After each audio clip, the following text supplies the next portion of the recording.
do Pai, do Filho e do Espírito Santo. Amém.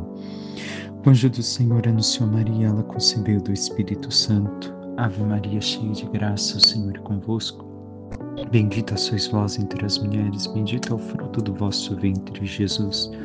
Santa Maria, Mãe de Deus, rogai por nós, pecadores, agora e na hora de nossa morte. Amém. Eis aqui a serva do Senhor, faça-se em mim segundo a vossa palavra. Ave Maria, cheia de graça, o Senhor é convosco, bendita sois vós entre as mulheres, bendito é o fruto do vosso ventre, Jesus. Santa Maria, Mãe de Deus, rogai por nós, pecadores, agora e na hora de nossa morte. Amém. O Verbo divino se fez carne e habitou entre nós. Ave Maria, cheia de graça, o Senhor é convosco, bendita sois vós entre as mulheres, bendito é o fruto do vosso ventre, Jesus. Santa Maria, Mãe de Deus, rogai por nós, pecadores, agora e na hora de nossa morte. Amém. Rogai por nós, Santa Mãe de Deus, para que sejamos dignos das promessas de Cristo. Oremos, infundi, Senhor, em nossas almas a vossa graça, como vos pedimos, para que nós, que pela anunciação do anjo vemos a saber o mistério de vossa encarnação, paixão e morte de cruz, cheguemos um dia à glória eterna dos céus pelo mesmo Cristo, Senhor nosso. Amém. Caríssimo irmão e irmã, hoje nos encontramos para meditar a liturgia do sábado do 23ª semana do tempo comum, mas também hoje é memória de São João Crisóstomo. São João Crisóstomo é contemporâneo a Santo Agostinho, enquanto um vivia no Império Romano do Ocidente, o outro do Oriente. Vivia em Constantinopla. Desde jovem foi chamado de Boca de Ouro, não era cristão desde o início, mas se converte a Jesus Cristo e na sua conversão busca amar o Senhor, servindo-o da melhor forma e busca ser monge, porém, segundo se consta, exagerando na vida de penitência, adoece e tem que abandonar esta vida, aliás, de eremita, porque primeiro monge, depois eremita, se isolou. Então tem que deixar o eremitério para voltar à vida de monge. É ordenado diácono, trabalha com os pobres e a catequese. Depois disso, é aclamado sacerdote, coisa que ele não queria. Parece algo típico daqueles tempos, pois até mesmo Santo Agostinho, recordemos, não queria o sacerdócio, mas chamado pelo Senhor, exerceu com total caridade, com total amor, ambos. E depois, posteriormente, fizeram um plano, sequestraram, levaram para Constantinopla e o sagraram bispo, capital do Império Romano de então. Porém, sendo fiel à palavra de Deus e sendo esta boca de ouro, foi sempre um incômodo para muitos, porque anunciava a salvação, a conversão, o Evangelho. Suas próprias ovelhas começaram a se sentir incomodadas. Até mesmo a esposa do imperador se sentiu incomodada ao ponto que ele pegou e disse: mais uma vez Herodíades se revolta, mais uma vez se torna cego Herodes, mais uma vez João é condenado. E por 2 vezes, pela perseguição, é levado ao exílio, sendo que pela segunda vez, quando é perseguido, ao ser levado para o exílio, no percurso ele morre. Ele também foi perseguido pelas mesmas ovelhas que ele cuidava, por falar a verdade. Na primeira vez quiseram que ele ficasse mesmo assim, na segunda o expulsaram. E assim, nós devemos de recordar que muitas vezes o Senhor dá bons pastores segundo o seu coração. Mas as ovelhas estão dispostas a seguir os bons pastores?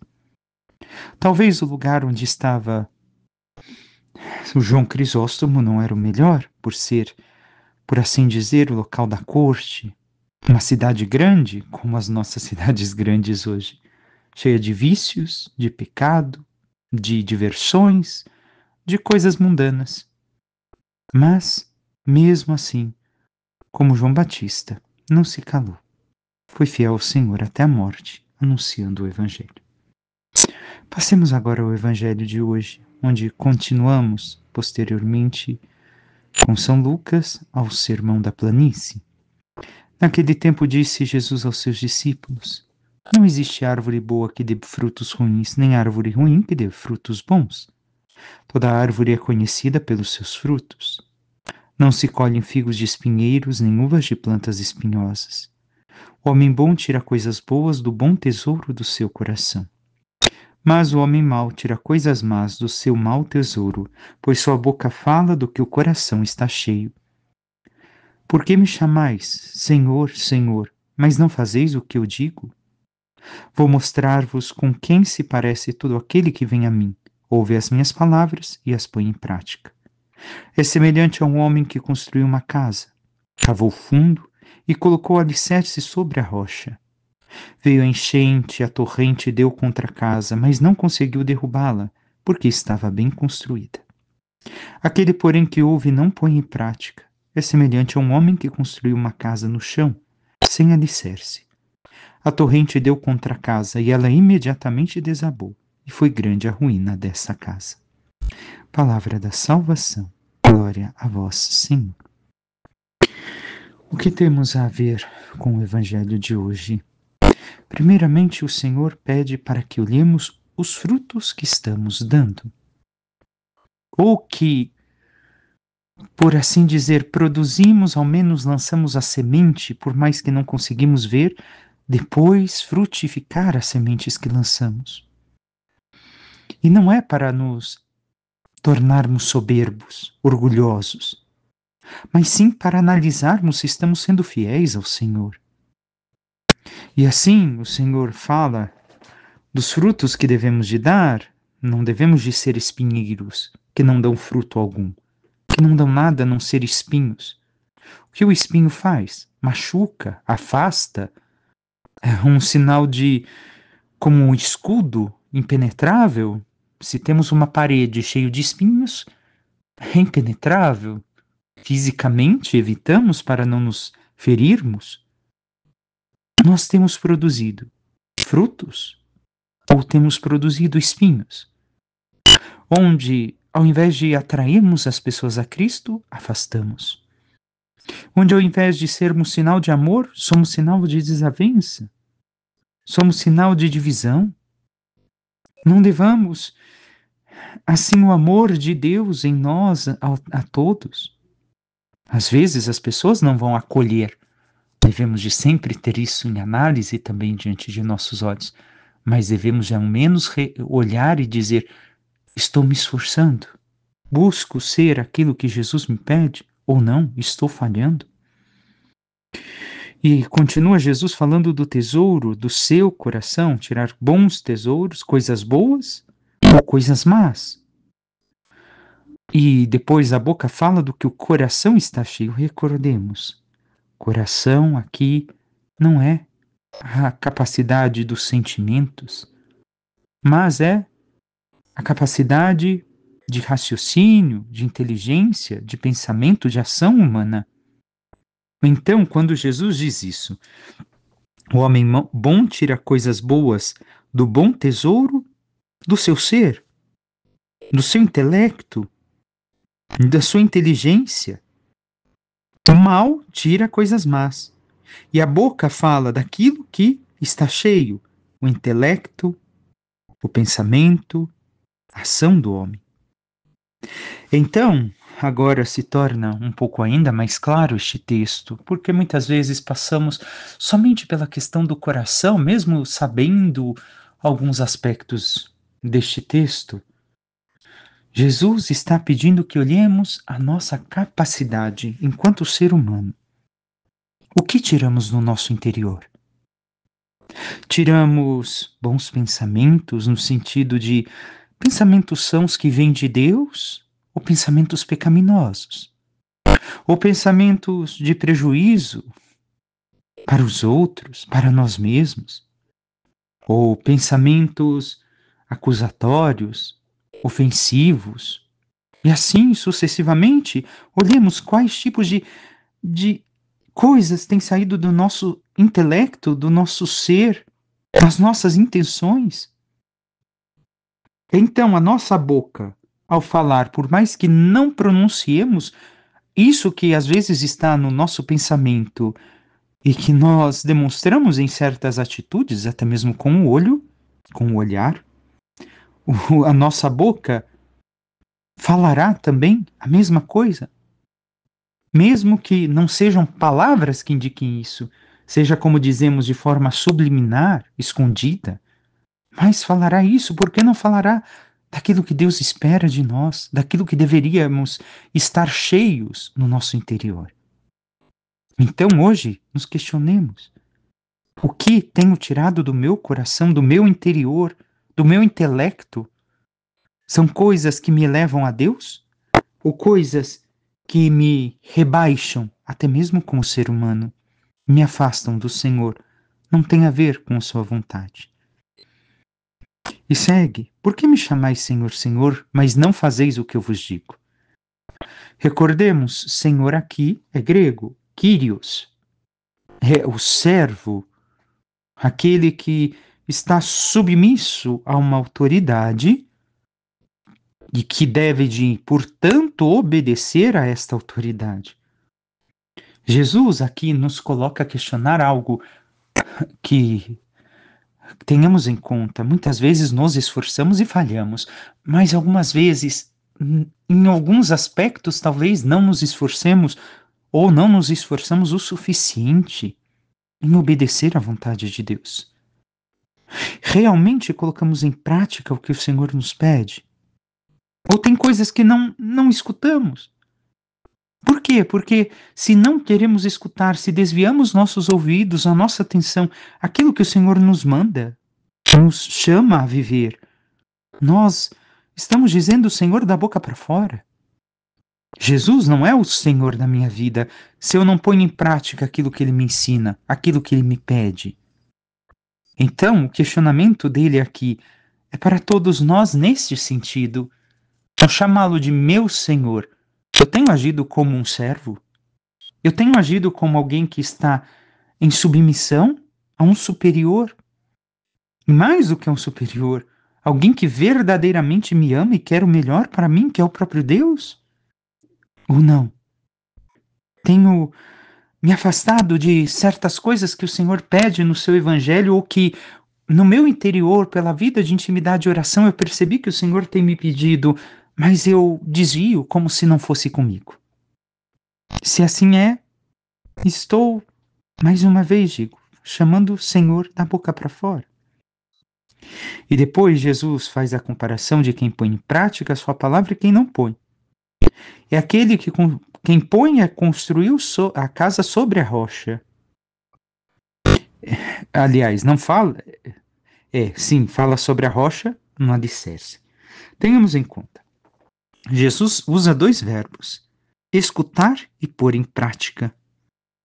Não basta escutar, eu tenho que pôr em prática. Eu tenho que exercitar aquilo que eu escuto.